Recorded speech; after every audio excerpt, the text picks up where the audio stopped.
Good morning, tutor and classmate. My name is Álvaro Vargas, and today I want to show you my final task about proposal of evaluation. And my proposal of evaluation video. What is the introduction? The use of ICT tools are fundamental for the development of evaluation techniques. For this reason, it is intended through this video to present an evaluation test for the group select in step number 3. So, what's the objective?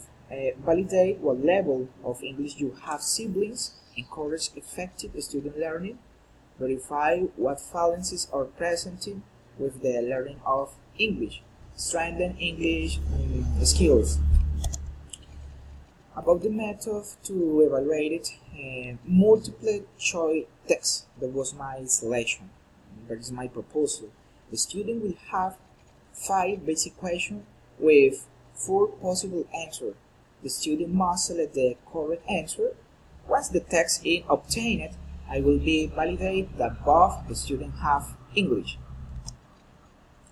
According to approaches, through the natural approach, it is intended to observe how much English a student have.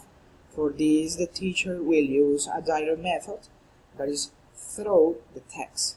The student demonstrates how much he knows English and how the teacher contributes to their academic training. That is very important. This is my text proposal of evaluation. It's about the different question and possible 4 answers. This is the text. It's very simple, only 5 questions. Assessment link of the text. I share that link. Classmate and tutor, thanks for watching this video. Thanks for your commentary. It's very important. That is my final task. Thanks for watching and bye bye, classmate. Bye bye.